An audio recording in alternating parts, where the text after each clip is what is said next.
मैं अपने घर के पास एक चर्च में जाता था। हमारे घर से थोड़ी दूर था। एक बार की बात है, हमारे पास्टर जी ने एक वाक्य बताया।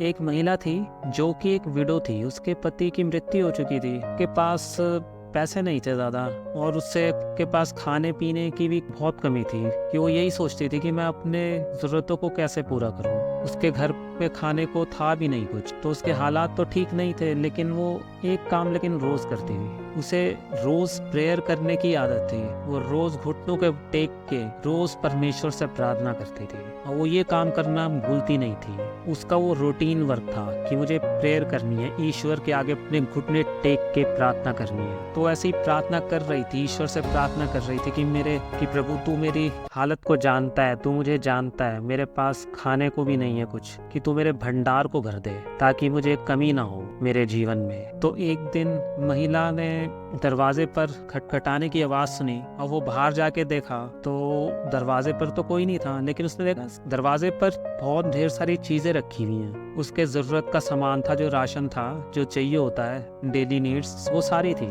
तो उसने आश्चर्य किया, लेकिन उसने सबसे पहले ईश्वर को धन्यवाद दिया कि प्रभु तूने कर दिया। उसने कहा प्रभु तूने कर दिया, प्रभु तूने कर दिया। वो ये बोल ही रही थी कि एकदम से एक आदमी झाड़ियों के बीच में से कूद करके उसके सामने आया महिला के, और कहा मैं यही देखना चाहता था कि ये सामान मैंने रखा है और तुम ईश्वर को धन्यवाद कैसे देते हो। मैं कल जा रहा था आपके घर के पास से, मैं आप ही का पड़ोसी हूँ, आप ही के घर के बगल में रहता हूँ, और मैं यहाँ से गुजर रहा था तो मैंने खिड़की में से आवाज़ सुनी कि आप प्रार्थना कर रहे हो और आप ईश्वर से कह रहे हो कि प्रभु तू मेरी ज़रूरतों को पूरा कर, मेरे खाने को नहीं है, तू मेरे भंडार को भर दे। तो आज मैं गया मार्केट और वहाँ से सामान खरीदा, राशन खरीदा और आपके दरवाजे पर रख दिया, और मैं जाकर झाड़ियों के पीछे छिप गया कि देखूं कि आप ईश्वर को धन्यवाद कैसे देते हो। इस महिला ने फिर से कहा ईश्वर ने कर दिया, ईश्वर ने कर दिया। उस व्यक्ति ने कहा कि नहीं, आप समझे नहीं मेरी बात को, आपने लगता है ठीक से सुना नहीं मेरी बात को, कि ये सामान मैंने रखा है, ईश्वर ने नहीं रखा। मैं एक नास्तिक इंसान हूँ और ईश्वर में भरोसा भी नहीं करता।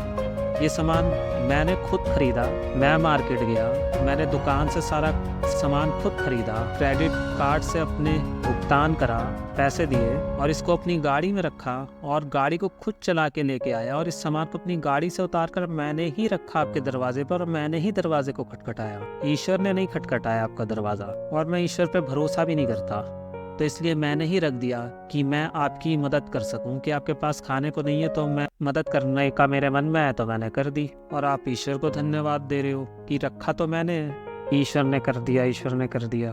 उस महिला ने कहा इस बारे में, लेकिन उसने कहा कि उसने इस्तेमाल किया एक नास्तिक का, कि वो उसके द्वारा भुगतान करवा के अपने बंदों की जरूरतों को पूरा करे। ये महिला ज्यादा तो कुछ नहीं जानती थी, लेकिन उसने आदमी से कहा कि तुम तो नास्तिक हो, लेकिन तुम विश्वास नहीं करते, लेकिन वो अपने बंदों की जरूरत पूरा कराने के लिए नास्तिक को भी इस्तेमाल कर सकता है, जो उसे पर भरोसा नहीं रखता।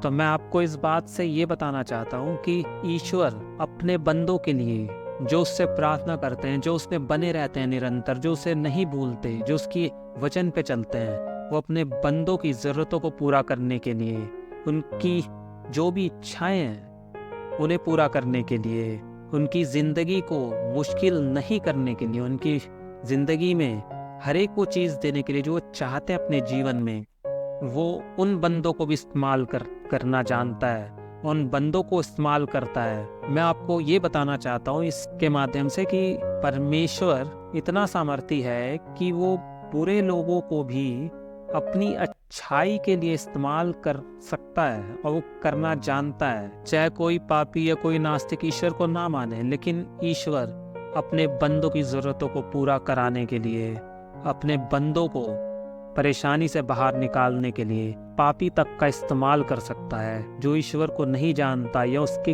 खिलाफ हो ईश्वर के, लेकिन वो अपने बंदों को उनके द्वारा भी अच्छाई पहुंचाता है। वो अपने बंदों को, क्योंकि अकेला नहीं देख सकता, परेशानी में नहीं देख सकता, वो उनकी जरूरतों को पूरा करना जानता है। आप हर हालत में परमेश्वर को धन्यवाद देना ना भूलें, क्योंकि परमेश्वर जो सदा सदा रहेगा, जो था, है और रहेगा, वो अपने बच्चों की बातों को जानता है, उनकी ज़रूरतों को जानता है, और उन्हें वो पूरा करता है। तो आप ना भूलें प्रार्थना करना।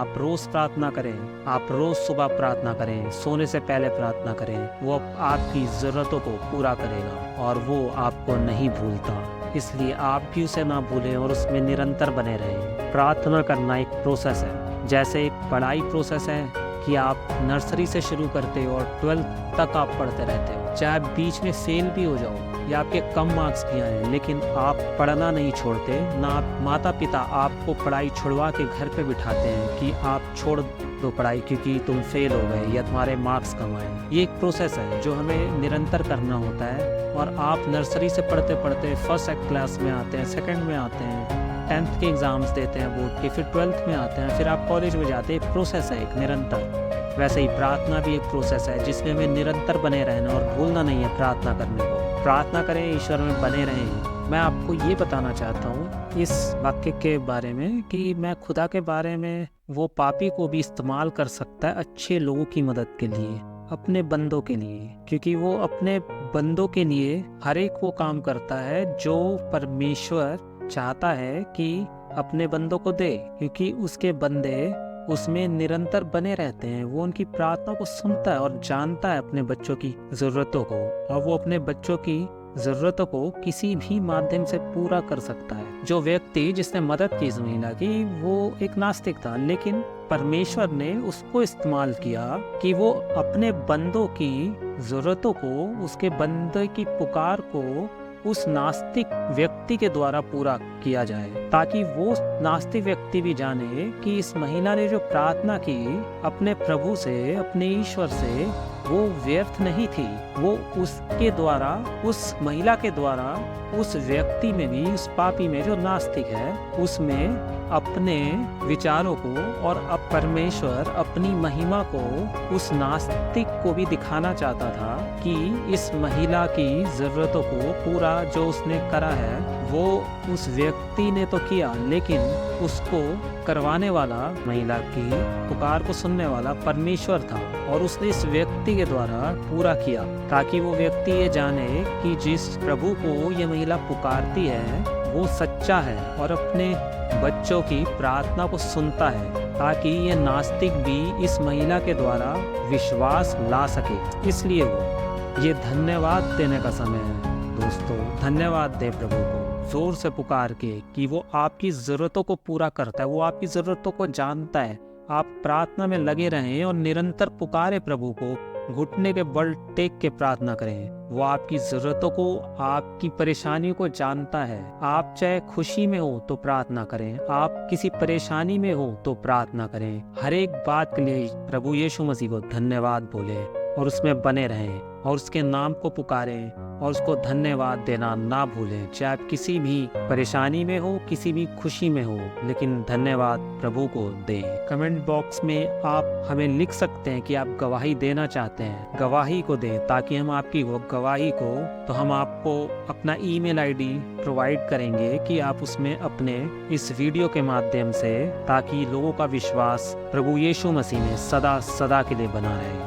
आपको ये मैसेज कैसा लगा कमेंट बॉक्स में बताना ना भूलें। मुझे प्रोत्साहित करें कि मैं आप तक और भी प्रभु यीशु मसीह की बातों को और उसके वचन को आप तक पहुंचाता रहूं। लाइक, सब्सक्राइब और शेयर करें ज़्यादा से ज़्यादा लोगों को, और प्रभु यीशु मसीह का वचन दूसरों तक पहुंचाना ना भूलें।